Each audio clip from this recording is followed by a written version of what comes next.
長暨將軍澳隊隊長，係啦，攝影中衞啦，咁佢哋通常叫我做阿 Jean 啦，或者whatever啦。通常 official 場合梗係嗌翻中衞啦，其他時間嗌咩都OK 嘅咁樣。咁呢個咧就係我嘅助手，我哋青年處嘅助理占士東九龍隊嘅。好啦，咁不如咧望住你對面嗰班人咧，呢班咧如果上帝允許嘅話咧，就係呢幾個月至到去8月為止咧，會同你出生入死一齊去成長嘅人啦。如果上帝允許，咁當然你今日嚟咗之後，如果你發現唔係你 expect 嘅嘢，或者去行到中間啦，喂，真係某一啲嘅事情令你去唔到咧，咁都唔緊要，起碼咧我哋都喺中間訓練嘅時間去成長過，一齊去一齊去鼓勵啊，去一齊去學習過。不過咧，咁當然我哋以去到而且去得好為最終嘅目標啦。咁不如咧，我哋先去介紹下自己啦。講啲乜嘢好咧？首先你叫咩名啦？即係我哋以後喺團隊裏面嗌你做咩名啦？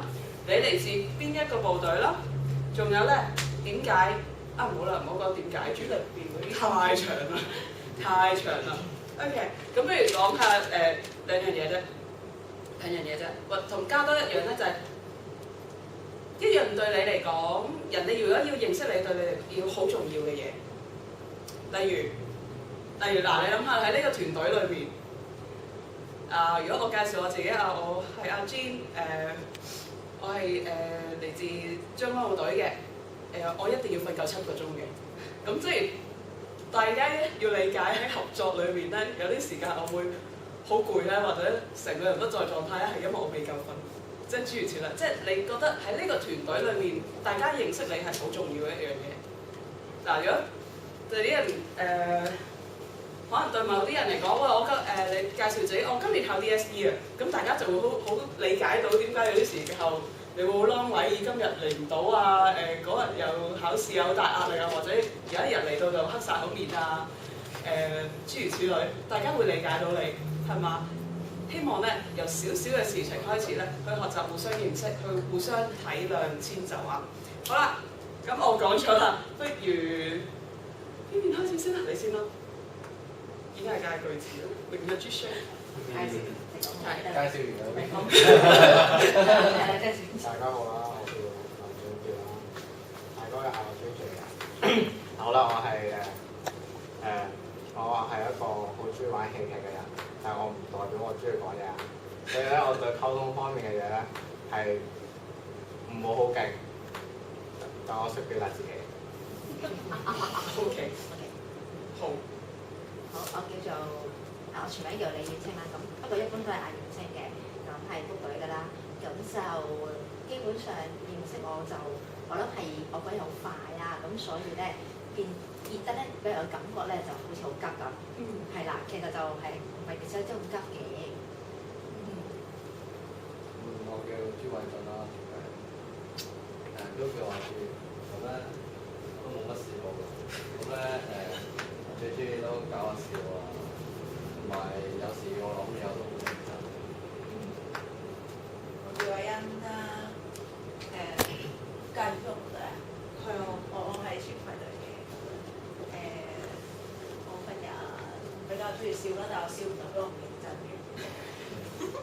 好，我係 Vivian 啦，咁我係嚟自灣仔隊嘅。咁你見我唔係好熱情，但係其實我好玩。我叫飛人啊，我翻東九龍隊嘅。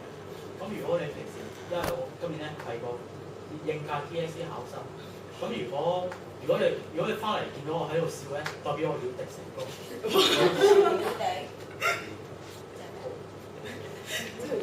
贏咗。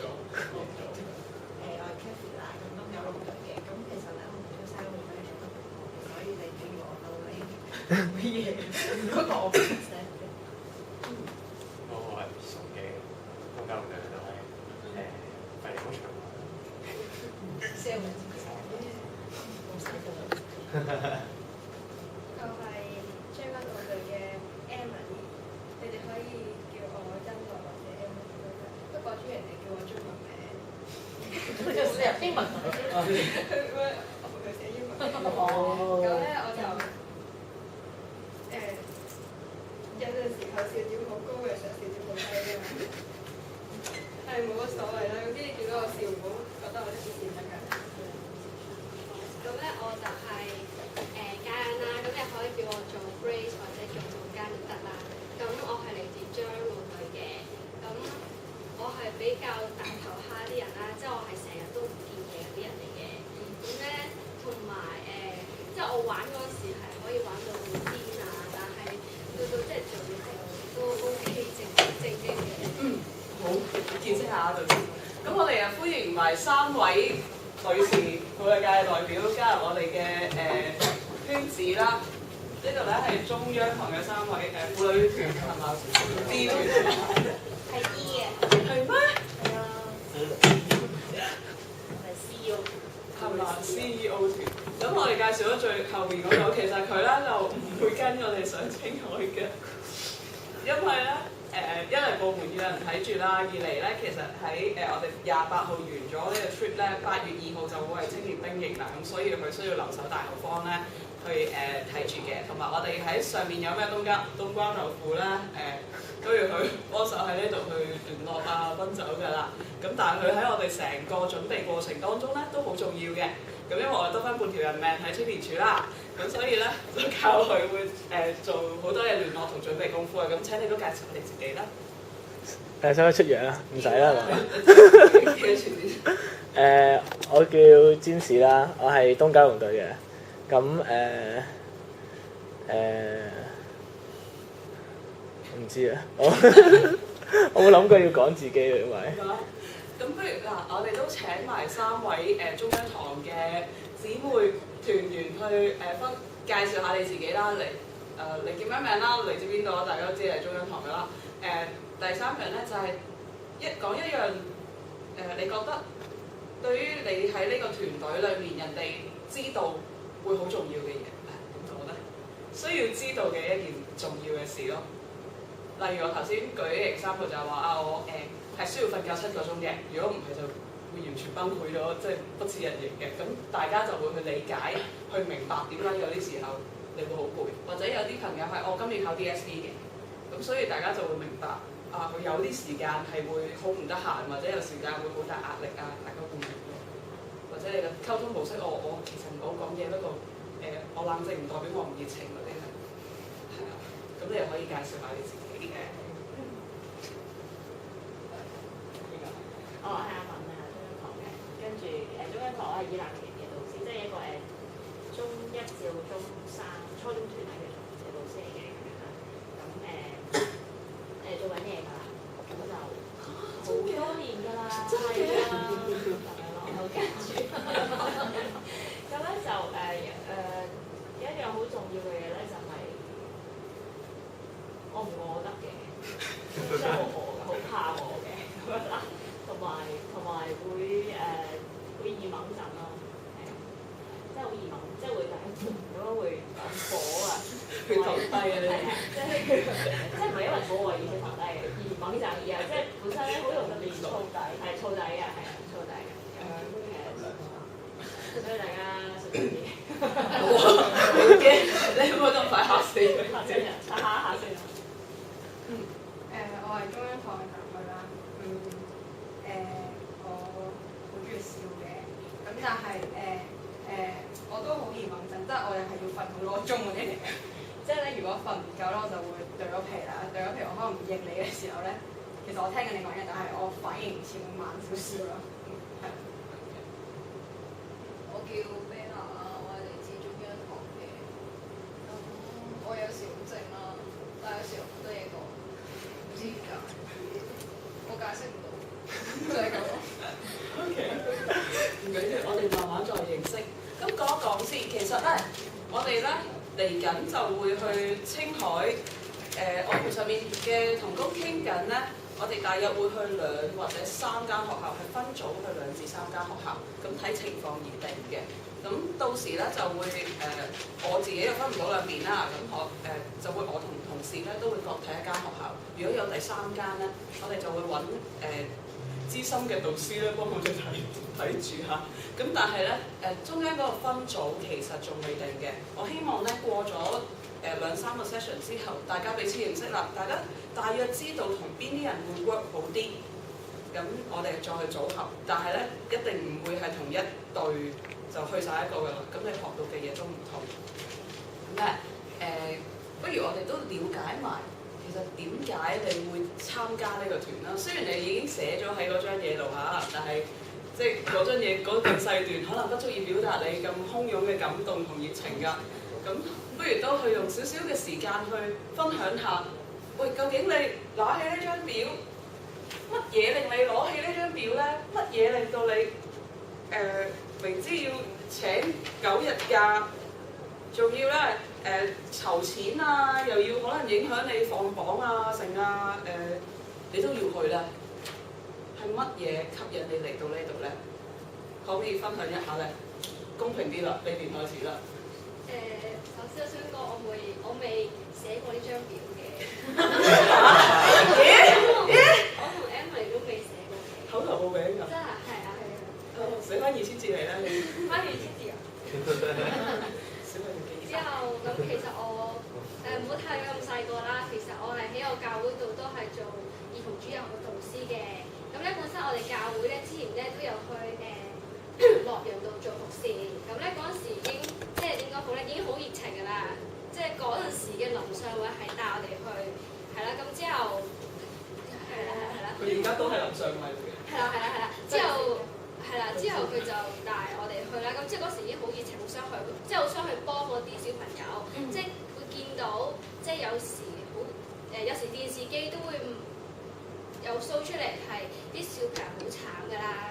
即係嗰啲書唔係話好整齊，同埋啲台啊唔係話張都係好爛咁樣。咁有時覺得好慘，之後就即係以為嗰時就好想去即刻去報名參加。即係呢種嘅熱情嘅點講好咧？總之好想憐憫嘅心啊！係啊，好想去幫佢。好，你可以揾另外一對下一個嚟同你講。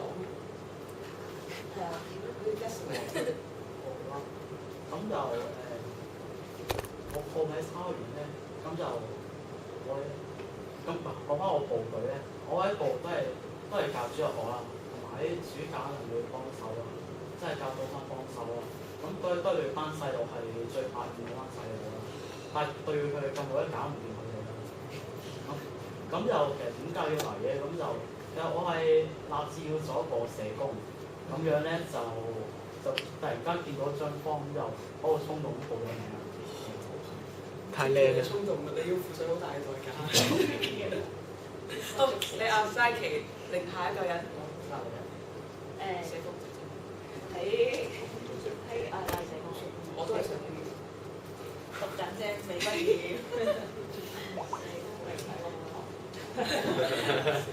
你講9日輔導啊？好難啊！我就係喺個網絡入邊想揾一少少嘅清泉啊，清泉。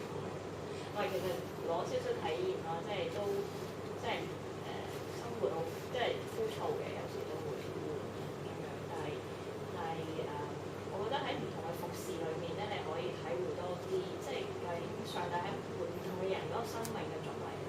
咁喺唔同地方嘅時候睇嘅嘢可以更加唔一樣。咁我覺得都可能冇翻國內去服侍啦。咁以前曾經都幻想過自己有機會去做嘅，不過未有機會實踐啦。咁但係我都覺得係一個即係睇到都係一個幾好嘅機會去試下，同埋都好耐冇跟落即係教會咁樣去參與嗰啲活動咯。即係好似都真係好多年未見過咯，真係我又冇乜機會參加，即係見到嗰啲歲數嗰啲咧，通常都係都過晒啊。對上一次搞我做主任嗰陣去輸人16定17歲啫嘛，肥太都仲係22歲喎嗰啲咧。好耐之前。部隊個別有去咯，特別四川之後都有幾團上過。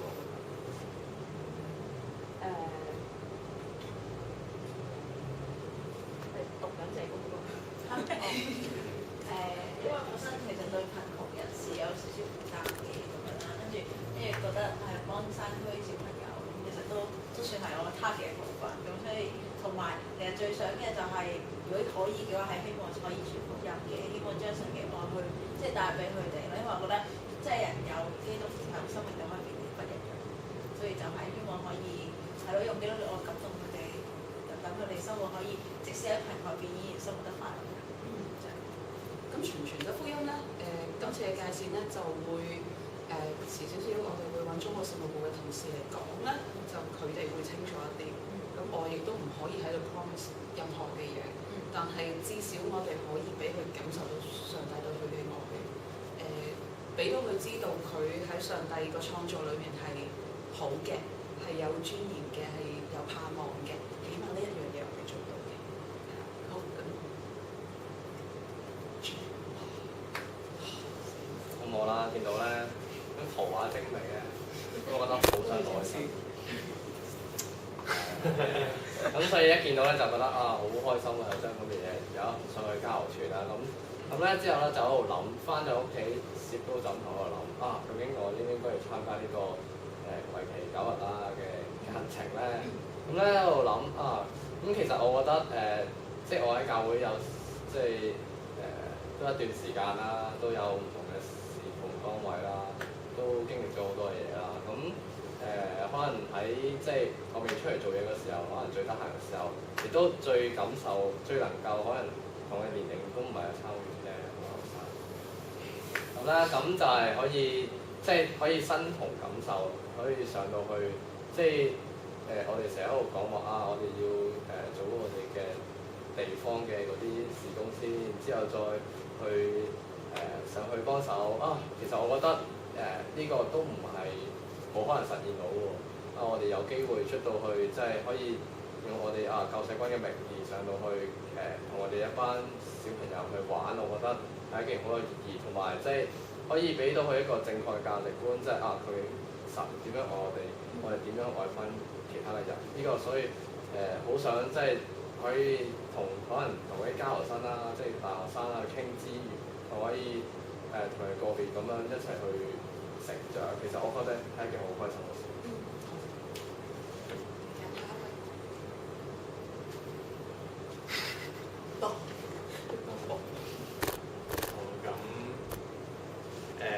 最基本可以係想認識有識軍喺國內同美國嘅工作啦。咁再認識軍人可能唔知係。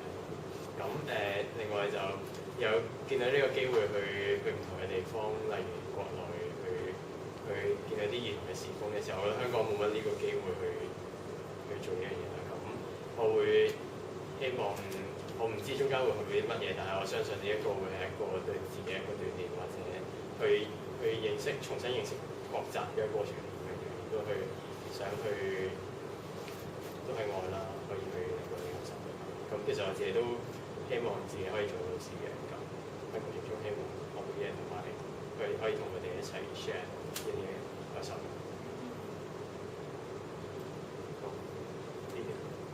好，咁其實喺未出呢張 poster 之前，其實我嘅進取員老師已經話俾我聽會有呢個 program，咁佢就好 highly recommend 我去參加，所以咧咁佢其實都叫即係其實佢係喺年頭嘅時候已經同我講咗會有呢個計劃啦，咁佢就叫我自己考慮下會唔會真係去都會係知道有訓練會上到清華未必係一啲好好嘅環境，叫我諗下會唔會喺呢一方面去服侍翻神。咁其實即係考慮到咁除咗返學之外，咁本身自己有分 part time，跟住再要抽時間出嚟，可能係一個好大嘅 commitment，所以都即係希望係都用呢個機會去服侍翻神，所以就參加咗。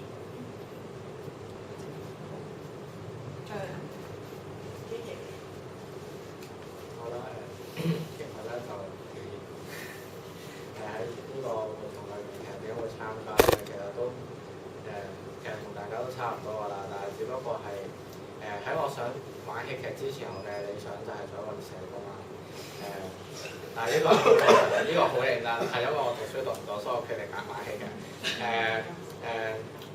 我知道神喺好用我喺戲劇方面啦，所以咧我好希望係上到去係好想藉著戲劇去影響佢哋嘅生命啦。而我自己咧本身喺教會裏面都有試過用戲劇去用所以咧我覺得小朋友咧細個所學嘅嘢咧，好影響佢將來，所以我覺得學多啲係好，所以我擁有咗好多嘢可以教俾佢哋啦，例如跳舞啊、做戲啊、唱歌啊都可以啦，同埋自己都好有信心嘅就係其實我暑假咧係會有一個好大嘅畢業 show 啦，即係每年嘅畢業 show 啦，其實自己都好驚最終係咪去到啦，所以其實好憑着信心去呢個計劃，所以我參加。之前嘅經歷啦。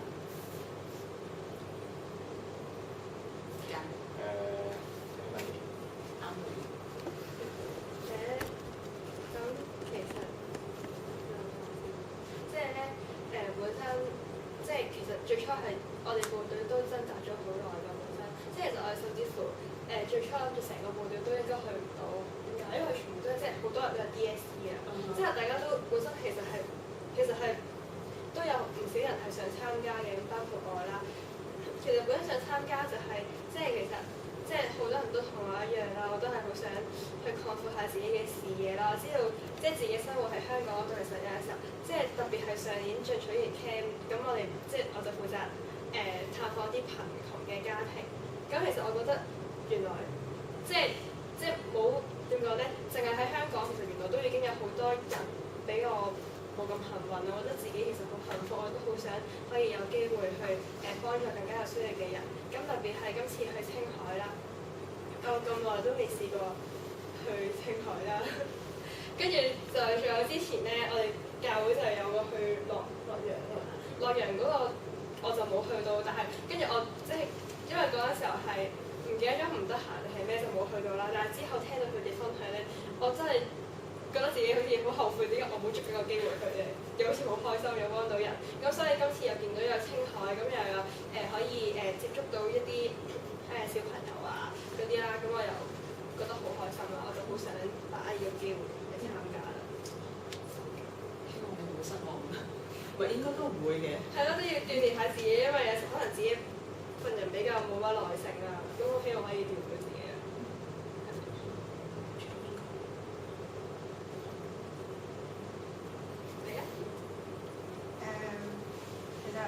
喺呢個之前咧，咁一路都有喺教會同暑假都有一個好大嘅活動，就係兒童嘅人影啦。咁我一年我都有份去做統籌啦，去計劃成個 day camp 啦。咁對於小朋友其實好可愛，真係。但係咧因為中央堂咧通常都近一啲比較有錢啲啊，收啲都係有啲家庭係 OK 好嘅人啊。咁變咗我好想去接觸一啲比較貧窮嘅小朋友啦。咁同埋一直喺香港都見到啲譬如一好貧窮嘅人或者一啲好需要幫嘅人咧，其實都唔知點樣幫。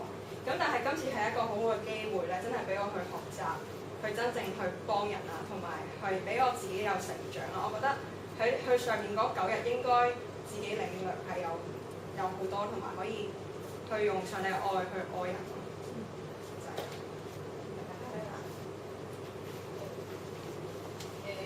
我係睇咗嗰張宣傳單張啦，然之後咧覺得朝時會好感動嘅。係喊㗎嘛。之後覺得個活動好有意義咯，同埋機會好難得咯，跟住心入邊就有一股衝勁好想去啦，因為自己又未試過參加呢啲咁嘅活動，同埋去到咁遠嘅地方，咁同埋都係想體驗下嗰度嗰啲人嘅生活，同埋去見下啲小朋友咁樣。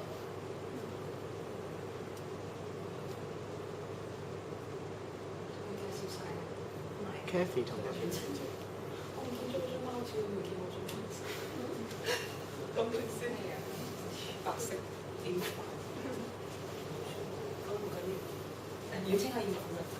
阿 Kathy 都係嘅，係啊。咁我講先啦。咁就基本上嗱，我對國內有一定負擔嘅。咁通常嘅水軍搞國內嗰啲嘅同事咧，其實我都會 join 嘅，即係大部分都 join 啦。咁其實今年諗住去唔到嘅，因為第一我已經唔係最中意同事啦，咁第二又年紀大啦，入到啲咩10幾至20幾個學會咁樣嚇，咁就 out 咗啦。咁所以其實即係都係問下睇得唔得啦。咁跟住又得啦，咁就即係好開心嘅，因為即係我覺得呢個係即係我覺得係一個叫咩咧？係一個對自己嘅體驗，同埋咧其實好多時候咧可能假練咗好多嘢，但係咧去去到嘅時候就好落實，真係知道即係嗰啲嘅係一啲咩嘅群體啦。咁同埋又可以去睇到教授君喺國內嗰個工作咯。都上過四川做呢啲 service 嘅，咁其實都會覺得係好有意義啦，同埋嗰個意義係一啲嘅生命交流嚟嘅，即係你可能係同嗰啲老師啊嗰啲，其實真係生命交流。因為試過有一次有個攝影師問我哋點樣先可以加入救世軍，咁佢覺得好有意義。咁其實都即係一個點講咧，係一個渠道咯。另外其實好多時以前曾經唔知係啲咩聚會話，其實救世軍好多呢啲嘅 service 咧都好難揾到救世軍人上門嘅。咁所以其實嗰陣時已經覺得開始應該要多啲參與呢啲咁嘅活動。咁另外其實我都有開頭都有去傾呢個嘅活動嘅。其實咧我有掙扎去唔去嘅，因為咧實在都幾長下啦個時間。第二咧其實真係好多 uncertainty， 我哋傾嘅時候。而依個 soft 咗好多嘅，係啦，咁好多 uncertainty 嘅，咁其實咧真實咁多揦教嘢嘅咁樣，但係再問翻自己，其實會唔會以往一路做一啲好有把握嘅嘢咧？咁其實呢個都係一個經歷信仰，一啲冇把握嘅嘢，其實都係一個經歷信仰嘅過程。多謝大家分享啦，大家都係帶住一啲好想去認識救世軍喺國內嘅工作，好想認識到啲上帝喺國內做緊啲乜嘢咧。好想去服侍我哋，好似好窮嘅一啲小朋友而想去嘅，咁我都好㗎。其實大家帶住唔同嘅角度去上到去嘅時候咧，你睇到唔同嘅嘢分享出嚟咧，你成個經驗就豐富咗。好想話俾大家聽咧，其實今次希望我哋唔好淨係當係去咗一個 trip 咁樣。點解我會揀要前面咁多次 training， 明知大家咁忙都要揀咧？其實好簡單嘅啫嘛，你其實可以好似去旅行團之前咧，搞最多2次啦，一次分組，第2次夾 program， 跟住有咩要帶啊，跟住就可以出 trip 噶啦。點解要去搞咁多嘢？即係咁多嘅訓練啦，又要逼你如果唔嚟咧，又要講5分鐘嘅重溫咧。其實因為第一，我哋今次搞嘅主要嘅對象係我哋嘅進取員，而進取員嘅目的係啲乜嘢呢個 program？係訓練佢成為將來嘅領袖，無論喺部隊裏面，喺你自己生活層面裏面，甚至你以後上帝呼召你去做軍官嘅時候，你會 equip 咗。而今次咧，我希望係藉住呢個過程裏面，你係一路去成長嘅。呢個係一個成長嘅經歷，而唔係淨係去咗一個 trip。所以呢度裏面，我會要求好高嘅，但係你要知道，我要求高唔代表我惡，大家要明白。要求高係因為好想你盡量去找得住今次你可以學到嘅嘢。青海個經驗係可以好豐富，但係你亦都可以去當去咗一次，睇油菜花田咯，好出名嘅油菜花田咯，啲黃色一望無際嗰啲啊，去見識下翻嚟有啲相咁曬下俾人睇，即係呃 like 嘅啫，可以上去影一堆相翻嚟呃 like 嚟咯。咁但係如果你好認真咁樣去對待嘅時候，無論你對中國嘅認識，你對於上帝對於中國嗰一個心意，對於點樣去牧養小朋友，點樣去理解我哋一啲好窮困嘅學生，究竟佢同你差唔多年紀嘅啫，佢點樣去面對佢嘅生活？上帝喺裏面點樣？就算冇福音嘅元素存在，點樣去令到佢哋覺得生活有愛，佢有盼望咧？我琴日先喺 QQ 同有個上年合作嘅學生去啱啱傾起，佢話佢係又係家境好，我哋幫得嗰啲咧自強社嗰啲人咧家境都係慘到好緊要，但係咧佢哋成績咧，我同事就話佢係非一般嘅厲害嘅，所有人都係㗎。然後佢話佢喺好著名嘅證券行咧做緊實習啊，即係好感恩啊咁樣。而我哋見到佢裏面嗰個雖然佢係好似當地幹部，即係10幾歲企出嚟已經好似嗰啲女幹部嘅架勢啦。但係咧，你見到如果唔係呢一個獎學金喺中間去即係幫助佢一段嘅日子，令到佢可以安心去讀書去學習嘅時候咧，唔係話佢一定唔會有咯，但係我哋見得到呢個獎學金對佢嗰一個祝福咯。所以咧我哋今次有2個群體，我哋可以喺裏面去學習嘅。包括同我哋合作嘅青海嘅年青人啦，佢哋而家我哋喺7間大學裏面咧，青海7間大學裏面揾一啲窮困但係成績 best of the best 嘅年青人，大約有100個咧，我哋嚟緊5月咧會去同佢哋做 interview 嘅。咁然後呢班人啦，或者一啲嘅舊生啦，佢哋就會去參與暑假嗰個支教活動。咁陣間再同大家講乜嘢支教活動。另一班咧就係、我哋嘅小朋友。咁我哋會去一啲鄉鎮啦，咁大家可以放鬆少少，咁又未去到山區咁咩嘅，可能你會失望，好想去山區喎，你唔知啊。但係鄉鎮嘅鄉村小學陣間會 show 俾大家睇，大約係點樣。我哋今次唔會去同一間學校，但係個 level 大約差唔多嘅。佢哋計劃中咧就係瞓學校嘅，咁究竟點瞓咧都會俾埋大家睇㗎。好彩上年去咗一次啊，咁我都會再同我5月，希望5月或者6月會再上多一次去咧，實地考察咧，去睇下究竟安唔安全啊，或者即係大家第一次去曲唔曲到咧，再考慮究竟係住當地嗰啲旅館啦，定係話住學校嘅。咁不如我哋睇下相先啦，大約有個 idea 啦，然後咧我再慢慢同大家去介紹下。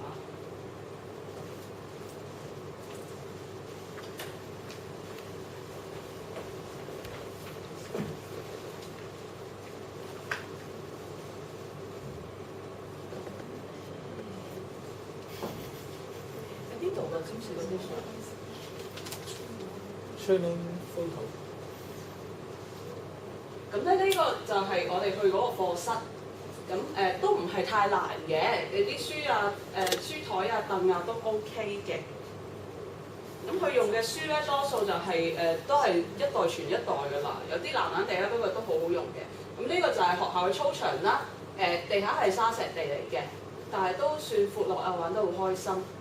有籃球架啊，諸如此類，其實可以做好多唔同類型嘅 function 嘅。咁課室嘅，其實呢個係師範大學嘅課室嘅咩嚟㗎？呢個就係佢哋裏面嘅課室上堂嘅情況啦。呢個就係我哋嗰啲老師啦。咁咧佢哋啲小朋友有玩嘅嘢咧就好簡單，呢個係學校另一個角落頭嚟㗎。嗰啲健身架啦，同埋咧嗰班小朋友咧，其實佢哋係攞住啲碎嘅玻璃咧喺度磨咧，唔知佢磨咩嘅喎。即係總之佢哋攞住嚟磨咧，就磨咗半個鐘㗎啦。即係對佢嚟講已經係一個 game 嚟㗎啦。咁我哋上一次咧就係帶佢有一啲嘅集體遊戲嘅。不過我哋都發覺咧，嗰啲國內嘅學生咧，因為佢哋由細到大，佢哋嗰個學習模式都係坐喺度聽嘛，所以佢哋對於帶呢啲嘅活動咧，佢係好難㗎，佢甚至唔知玩乜嘢㗎。即係我同啲小朋友玩狐狸先生幾多點咧，佢哋已經癲晒㗎啦。但係佢哋啲老師唔識控制啲秩序咁。有一啲咧，有1-2個特別有 charisma 或者佢自己 outgoing 啲咧，咁就會控制得到。但係好多咧都係要啲時間先做到嘅。咁呢個就係我哋嘅專長啦。今次我哋會運用佢哋嘅專長同埋我哋嘅專長咧，去做唔同嘅嘢，但係我哋會同佢 team up 嘅。咁呢個係師範大學，呢個就係咧，當落雨嘅時候咧，因為冇去水㗎嘛，咁成個操場就浸晒水嘅。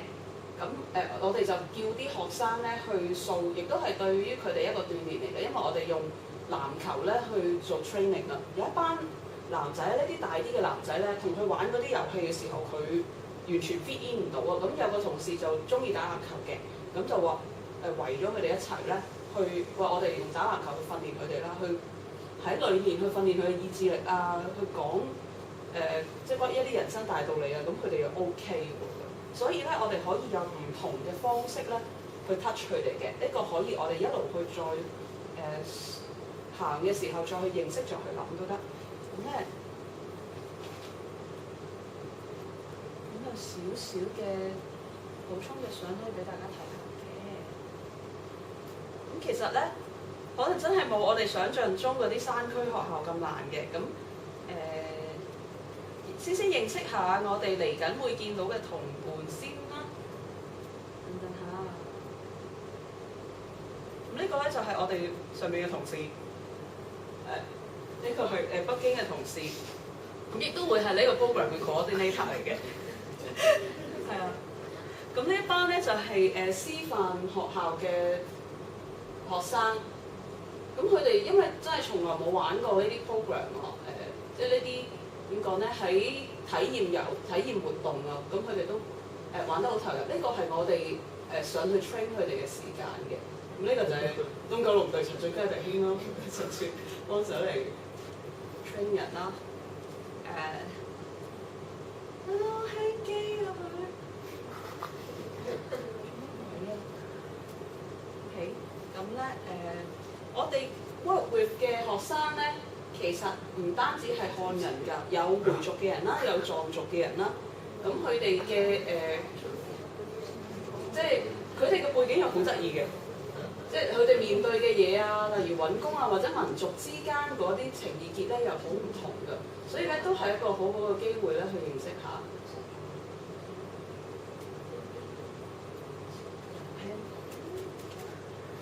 太晒啦！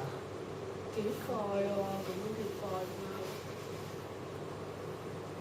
！sorry 啊，呢部超級老爺機。佢有電腦。嚇！我唔使㗎，好快㗎咋，我 show 一下㗎咋。咁咧我哋啲學校啲學生就係咁樣㗎啦，即係我哋去到嘅時候咧，佢哋真係踎喺度玩嗰啲汽水蓋嗰啲牌咧，好耐冇見過啦，即係嗰啲應該係70年代、80年代嗰啲嘢嚟㗎。嚇？唔俾你睇。唔俾我睇啊！未熟啊嘛。咁佢哋就係玩呢啲好咩嘅嘢咯，所以我哋係 introduce 咗一啲好新嘅模式俾佢哋㗎。所以咧，如果你話我喺香港，我其實都唔係好熟呢一啲帶 program 嘅嘢喎，唔緊要，因為佢哋幾乎係由零開始㗎。所以你只要用心做咧，你唔需要做到好精美㗎，你用心做帶到 message 就得㗎啦。咁呢個係佢哋嘅活動室啦，佢哋就將啲台拼呢個係同學啦，佢哋將啲台拼埋一齊咧，咁呢個就係啲女仔夜晚過夜嘅地方啦。咁係啊，咁抹身就有另外個地方嘅，但係沖涼咧你就唔使預啦。不過嗰邊上面都乾爽嘅，10零度嘅啫，啲氣溫15、16度嘅，所以咧9日都唔沖涼嘅馬生。我嗰陣瞓旅館，我唔知佢哋。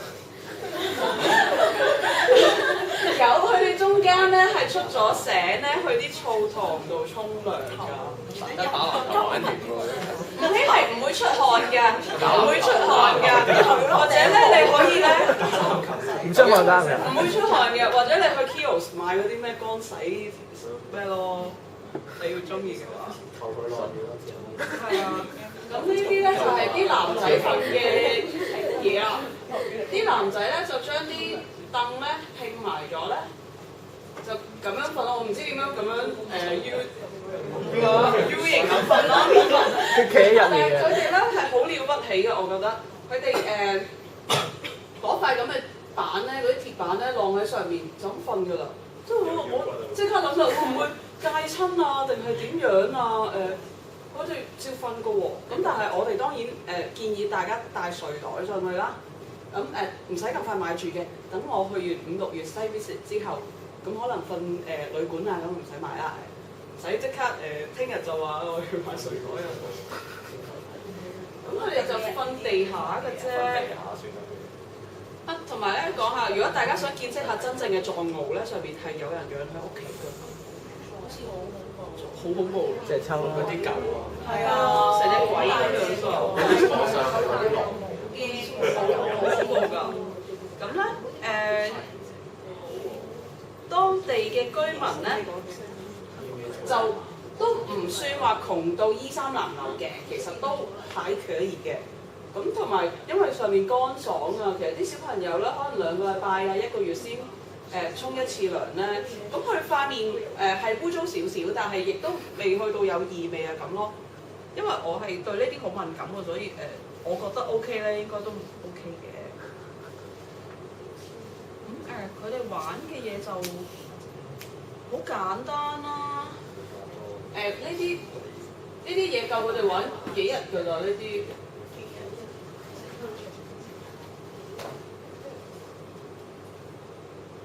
係啦，一個波咧已經令到佢哋好多嘢喎 hyper 㗎。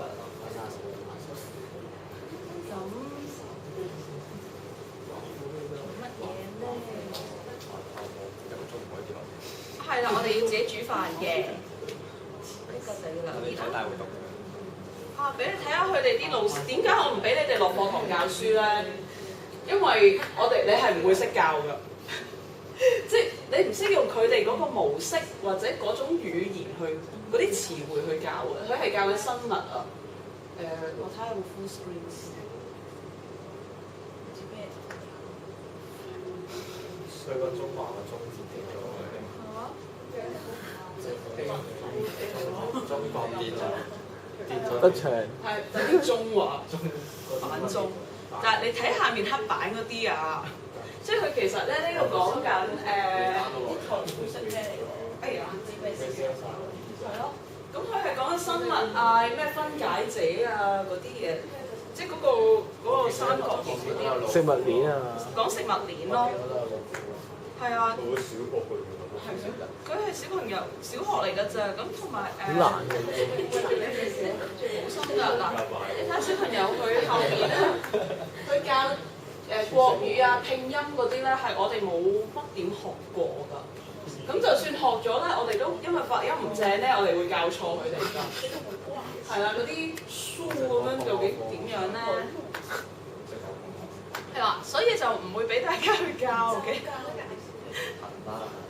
下面嗰啲咧就係我哋如果翻到去市區咧，其實可以睇到咧，佢有藏民啊、回族啊嗰啲民族嘅地方嘅，所以你如果好想見下究竟藏傳佛教佢哋嗰啲聖物係點樣嘅咧，或者即係青海、中國西北區佢哋文化嘅嘢啦，買啲靚杞子啊，或者咧嗰啲好靚嗰啲頸巾咧，都係20-30蚊條嘅啫。呢啲啦，其實你可以睇到一個民族嘅其他面貌咯。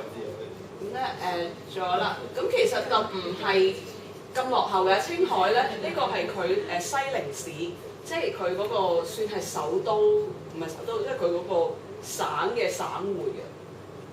咁其實都唔太差嘅，都有百貨公司啊，諸如此類㗎啦。咁樣講一講個背景。青海咧，其實暫時咧都仲係未係好開發得好犀利，但係而家中國嗰一個大趨勢咧係開發大西北啊嘛，所以預計咧佢嚟緊嗰一個嘅變化會好大嘅。咁所以我哋今次可以去諗一諗咧，我哋去接觸班年小朋友嘅時候，我哋點樣去準備佢面對佢呢一個地方將會有嘅未來？知唔知咧？喺呢30年之間啦，中國改革開放係80年代開始㗎嘛，由80年代到而家30年之間，佢城市化嘅速度係幾多咧？估下而家嘅中國有幾多% 係城市？人口？估下啦，唔使錢嘅。40、80，就要80多計。65啦。60，但係人類史上最快嘅一個城市化嘅地方，有50%。而預計嚟緊喺呢10年之間咧，大約會去到80% 㗎啦。但係咧，城市同埋鄉村嗰個文化係好唔同㗎嘛。有啲咩唔同啊？科技啦，仲有咧。但對於一個人嚟講咧，我由鄉村進入到一個城市嘅生活模式，有啲咩佢要面對嘅咧？你想象下。試舉咧，詳述之。即係你係咪講話由一個鄉村變咗個城市？係啊。可能佢戶籍制度有唔同咯。當唔改啦，當你都係青海人啦。OK。係啦。可能佢要面對一啲好即係城市嘅好高科技㗎嘛。咁佢會見到以前即係自己喺啲好鄉村嘅，即係自己住啲鄉村地方，可能連電視都冇嘅，咁佢要學識點樣去，可能佢唔知電視係啲咩嚟㗎嘛，唔知點樣撳啊，咁佢要重新去學習咯，同埋面對一啲可能唔同人嘅目光啩，因為係一歧視咯，因為城市人同一啲鄉村嘅人係，即係大家彼此個生活模式都好唔同，咁大家用嘅生活物品又好唔同，咁可能形成咗歧視咯，都會有好難揾食咯。係，首先我想即係再 elaborate 少少，即係嗰個科技裏面咧，咁如果你好順利咁樣去 acquire 到嗰啲科技產品，你只不過係慢慢學識點樣去用佢啫嘛。但係問題係，當其他人其實上面啲老師已經用緊 iPhone 4㗎嚇，咁樣咧，屬於我唔係咁窮㗎，即係但係究竟係山寨，即係印個蘋果上去嗰啲我哋就唔知啦。Android 版嘅 iPhone 4啊，咁但係咧，當你見到例如係啲大學生啦，或者呢啲小朋友長大之後咧，佢見到其他人喺度用緊一啲科技嘅嘢啦，但佢自己嘅家境係 support 唔到㗎嘛，係咪？一部 iPhone 4等於而家每個農民家庭每年嘅一個人嘅實總收入係2500蚊，你一部 iPhone 4等於佢幾多年咧？當佢見到人哋喺度用嘅時候，佢自己得唔到嘅時候，佢點樣去睇自己咧？或者佢會有啲乜嘢嘅諗法，我去得到呢一樣嘢咧？第二樣就係話，你 iPhone 唔係淨係代表一個身份嘛，代表你接收資訊嘅方式同內容都同人唔同咗㗎啦嘛。而家你每一日喺你部 smartphone 裏邊所收到嘅資訊，係喺17世紀歐洲一個村落嘅人一生人會攞到嘅資訊咁多。所以咧，當城市嘅人、有錢嘅人去掌握到呢啲資訊，而你喺農村出去，你冇嗰個能力去攞呢一個儀器，亦都比人哋嘅資訊攞得慢咧，你嗰個競爭力係細咗好多。咁你用乜嘢去同人去競爭，攞乜嘢同人相處咧？當啲人一路係講緊微博瘋傳緊啲嘢，微博傳嘢一晚就已經轉咗好多嘢，但係佢被隔離咗喺呢一度。好簡單，你一個大學宿舍一間房4個人，3個人有 smartphone， 你自己冇嘅時候，咁點樣咧？呢個係我哋可以去思考嘅問題咯。咁亦都會影響到你去到城市嘅時候，你多少就會用咗你有嘅嘢，你嘅 belongings， 你所擁有嘅嘢 possession 去定義咗你自己咯。所以我哋點樣去當然最迫在眉睫就係嗰班大學生啦。但係對於小朋友嚟講，佢長大嗰個過程裏面其實已經城市化咗好多嘅，係嘛？其實係好快嘅一樣嘢，而佢爸爸媽媽佢上一代唔識得點樣去教佢。咁我哋作為一班城市人，就可以去墮下帶去諗下啊，究竟我點樣去 prepare 佢哋用一個健康嘅心態去面對呢啲嘅 information gap， 點樣去幫佢面對呢啲物質化嘅一個將來咧？呢個可以諗下嘅。咁 Vivian 頭先講緊嘅係，你可以繼續講。都係競爭力，你出嚟做嘢嗰個問題。可能佢哋到時如果城市化咗之後，佢哋可能係冇得係農作或者係用佢哋本身原有嘅即係佢哋農民係耕作嘅啫嘛，最多咪養埋畜牧。但係如果城市化，即係佢哋土地未必有咁多嘅時候，可能佢哋出到嚟未必揾到嘢做，都係佢哋面對最大，我覺得係最大嘅。有競爭力啦。而家即係人口越嚟越膨脹嘅時候，其實爭大學係爭得好辛苦啦。同埋你讀大學係幾萬蚊咁樣要去墊出去嘅，嗰啲家庭又冇可能去負擔到嘅。咁呢個都係一個問題嚟嘅，呢個係一個問題。同埋咧，如果講到要去城市裏邊打工咧，其實青海我問過同事咧，我話你哋留守兒童有幾多啊？佢話啲學校裏面唔夠15% 嘅。留守兒童嘅意思就係咧，爸爸媽媽出咗去外面打工，去咗其他大城市去打工，1、2線嘅城市，但係留咗啲小朋友喺鄉村，有啲爺爺嫲嫲公公婆婆湊嘅。咁嗰個管教上面就會有問題啦。咁但暫時喺青海未係好大嘅問題，但係咧，如果你睇將來咧，因為主要城市沿海城市發展得七七八八啦嘛，原有嘅重點城市重慶啊嗰啲都發展到七七八八啦，而家係爭西北離開啫。咁青藏鐵路開咗㗎啦嘛，咁其實已經會好快咁樣去蔓延去，所以我哋都要去預計。當有留守兒童出現嘅時候，會點樣咧？呢班小朋友，當爹哋媽咪唔喺佢身邊嘅時候，佢會點樣咧？而家咧，暫時如果攞呢2年嚟講咧，知唔知中國每年春運即係啲民工要翻鄉下，嗰個人口大約係幾多？每年有幾多民工係去咗外地打工？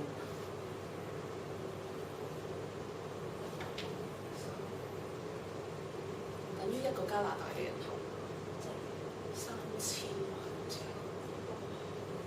所以咧，點解你話所以點解春運會喺中國咁大件事咧？因為你個交通系統咧，你要承載一個加拿大嘅人翻鄉下，然後喺10日之後一個加拿大嘅人翻去。咁所以係開始好大一個問題嚟㗎，而我哋亦都預計會擴張去到西北部嘅，咁我哋亦都要去諗下會點樣。如果小朋友爸爸媽媽唔喺身邊嘅話，對佢哋有咩影響啊？見到有咁多社工，可能啊，一未讀到都有啲眼光㗎嘛。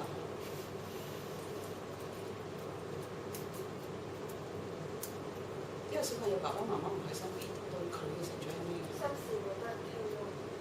因為特別即係兒童呢啲階段咧，係發展緊佢哋自己思想啦，見到好多唔同嘅事物啦。咁有陣時候，特別可能去身邊可能啲同學咁，因為有啲人可能阿爸阿媽都喺度噶嘛，咁佢哋會覺得有比較有對比咯，即係人哋阿爸阿媽成佢又冇，跟住想傾心事又冇得人傾，就覺得好孤獨，同埋喺冇乜人可以指導到佢諗嘢方向嘅時候，可能會有啲偏差同埋出現。